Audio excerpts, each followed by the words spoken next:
नमस्ते, प्रणाम। मैं रेणु सुस्वागतम गीत में आप सबका स्वागत करती हूँ। मैं एक सोहर गीत सुनाने जा रही हूँ। अच्छा लगे तो कमेंट बॉक्स में ज़रूर बताइएगा। लाइक शेयर सब्सक्राइब करना मत भूलिएगा। दुआरा से आवैना नदिया तऊ हंसी बात पूछै तो हंसी बात पूछाई हो। भाभी के करा सूरतिया लो भान्यु होरिला बड़ा सुंदर होरिला बड़ा सुंदर हो। दुआरा से आवैना नदिया तऊ हंसी बात पूछै तो हंसी बात पूछाई हो कि भाभी के करा सूरतिया लो भान्यु होरिला बड़ा सुंदर होरिला बड़ा सुंदर हो। सोवत रहले महलिया सैया के सेजरिया सैया के सेजरिया हो।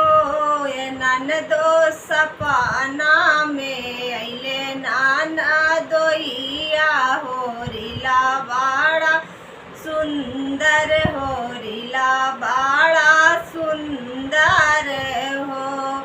सोवत रहले महलिया सैया के सेजरिया सैया के सेजरिया हो। ननदो सपना में आए ननदोइया होरिला बड़ा सुंदर होरिला बड़ा सुंदर हो। दुआर से आवै देवर जी तऊ हंसी बात पूछै तो हंसी बात पूछाई हो। ए भाभी के करा पारा पीर छहिया बाबुआ बड़ा करिया बाबुआ बड़ा करिया हो। दुआर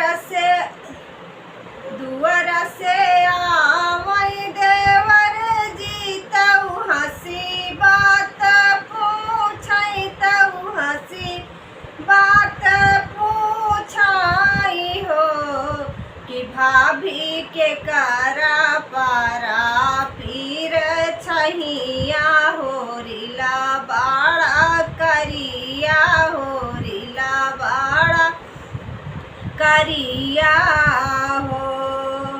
सोवत रहले महलिया सैया के सेजरिया सैया के सेजरिया हो।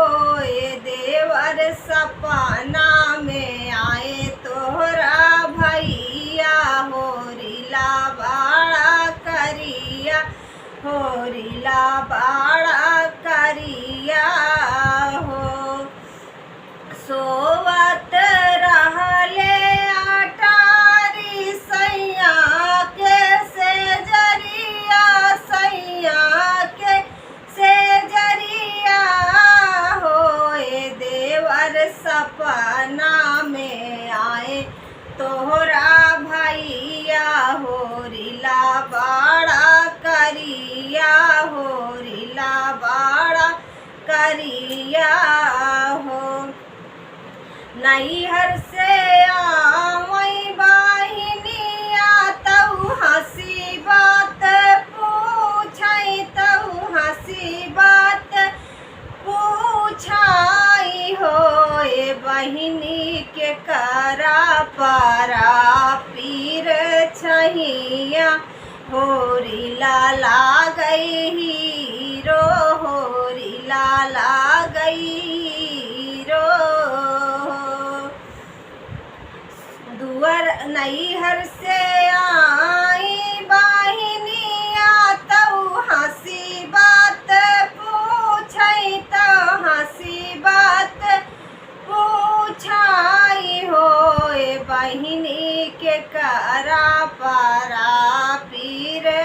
बहिया होरी लाल आगे हीरो, होरी लाल आगे हीरो। सोवत रहले महलिया सैया के सेजरिया, सैया के सेजरिया होए बहिनी सपना में आए बहनोइया होरिला भैले हीरो, होरिला भैले हीरो होए बहिनी सपना में आए बहनोइया होरिला भैले हीरो, होरिला भैले हीरो।